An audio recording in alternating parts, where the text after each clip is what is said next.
যার উপর ভগবান হনুমানের সত্যিকারের আশীর্বাদ নেমে আসে তার জীবনে এমন কিছু পরিবর্তন শুরু হয় যা সাধারণ চোখে বোঝা যায় না, কিন্তু আত্মা গভীরভাবে অনুভব করে। আধ্যাত্মিক সত্য অনুযায়ী হনুমানজি শুধু শক্তির দেবতা নন, তিনি এমন এক চেতনার প্রতীক যিনি মানুষের ভেতরের ভয়কে ধ্বংস করেন এবং আত্মাকে জাগিয়ে তোলেন। অনেক মানুষ ভাবে হনুমানের কৃপা মানেই শুধু বিপদ থেকে রক্ষা পাওয়া বা অলৌকিক সাহায্য পাওয়া, কিন্তু শাস্ত্রের গভীর সত্য হলো তিনি আশীর্বাদ প্রথমে মানুষের অন্তরকে বদলে দেয়। কারণ যতক্ষণ মন দুর্বল ততক্ষণ বাইরের কোনো শক্তি মানুষকে সত্যিকারের রক্ষা করতে পারে না। তাই হনুমানের কৃপা যার জীবনে আসে সে ধীরে ধীরে ভিতরে এক অদ্ভুত সাহস অনুভব করতে শুরু করে।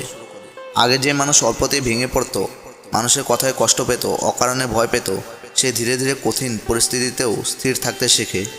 কারণ হনুমানের শক্তি হলো অটুট বিশ্বাসের শক্তি। শাস্ত্রে বলা হয় যেখানে ভয় শেষ হয় সেখান থেকে হনুমানের কৃপা শুরু হয়। তাই অনেক ভক্ত অনুভব করেন জীবনে যতই ঝড়ই আসুক ভেতরে যেন কোনো অদৃশ্য শক্তি বলে, ভয় পেও না, আমি আছি। এই অনুভূতিটাই আধ্যাত্মিকভাবে হনুমানের উপস্থিতির লক্ষণ বলে ধরা হয়। অনেক সময় এমনও হয় মানুষ একের পর এক সমস্যায় ঘিরে যায়, চারপাশে কেউ পাশে থাকে না, তবু শেষ মুহূর্তে কোনো না কোনোভাবে পথ খুলে যায়। অসম্ভব কাজ সম্ভব হয়ে যায়, বিপদ অল্পের জন্য কেটে যায়, অথবা এমন কারো সাহায্য আসে যাকে সে কল্পনাও করেনি। ভক্তরা বিশ্বাস করেন এই সবই সংকটমোচনের কৃপা, কারণ হনুমানজি তার ভক্তকে কখনো সম্পূর্ণ একা ছেড়ে দেন না। আরেকটি গভীর লক্ষণ হলো যার উপর হনুমানের আশীর্বাদ থাকে তার ভেতরে অন্যায়ের বিরুদ্ধে দাঁড়ানোর শক্তি জন্মায়। সে ধীরে ধীরে মিথ্যা, প্রতারণা, অহংকার এবং খারাপ কাজ থেকে দূরে সরে আসে। কারণ হনুমানজি ছিলেন ভক্তির পাশাপাশি ধর্ম ও ন্যায়ের প্রতীক। তিনি কখনো অন্যায়ের সামনে মাথা নত করেননি। তাই তিনি কৃপা মানুষের আত্মাকে দৃঢ় করে তোলে।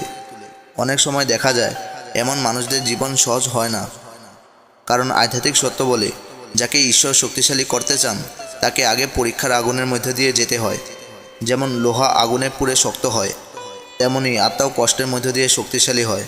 তাই হনুমানের আশীর্বাদ প্রাপ্ত মানুষের জীবনে অনেক বাধা এলেও সে ভেতর থেকে শেষ হয়ে যায় না, বারবার পড়ে গিয়েও আবার উঠে দাঁড়ানোর শক্তি পায়।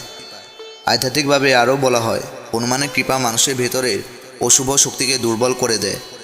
এখানে অশুভ শক্তি মানে শুধু বাইরের কিছু নয়, বরং নিজের ভেতরের কাম, ক্রোধ, লোভ, হিংসা, অহংকার এবং নেতিবাচক চিন্তা। কারণ মানুষের সবচেয়ে বড় শত্রু বাইরের কেউ নয়, নিজের ভেতরের অন্ধকার। হনুমানজি সেই অন্ধকারের বিরুদ্ধে যুদ্ধ করার জন্য শক্তি দেন। তাই যার উপর তার কৃপা থাকে সে ধীরে ধীরে পাপ কাজের প্রতি আগ্রহ হারাতে শুরু করে। আগে যেখানে শুধু পৃথিবীর মোহ, লোভ আর অহংকার ছিল, সেখানে ধীরে ধীরে ভক্তি, শান্তি এবং সত্যের প্রতি আকর্ষণ জন্মায়। অনেকেই অনুভব করেন হঠাৎ করে হনুমান চালিসা শুনতে ভালো লাগে, রাম নাম জপ করতে ইচ্ছা করে, মন্দিরে গেলে মন শান্ত হয়। আধ্যাত্মিক শাস্ত্র অনুযায়ী এগুলো কেবল কাকতালীয় নয়, বরং আত্মার জাগরণের লক্ষণ। আরও একটি গভীর আধ্যাত্মিক সত্য হলো হনুমানের আশীর্বাদপ্রাপ্ত মানুষ সাধারণত অহংকারী হয় না, কারণ হনুমানজি অসীম শক্তির অধিকারী হয়েও নিজেকে কখনো বড় ভাবেননি। তিনি সবসময় নিজেকে শ্রীরামের দাস বলে পরিচয় দিয়েছেন।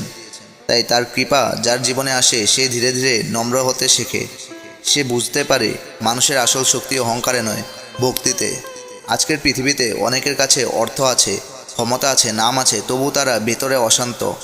কিন্তু হনুমানের কৃপাপ্রাপ্ত মানুষ অল্পের মধ্যেও শান্তি অনুভব করতে পারে, কারণ তার ভেতরে বিশ্বাস জন্মায় যে যা হচ্ছে সব ঈশ্বরের ইচ্ছায় হচ্ছে।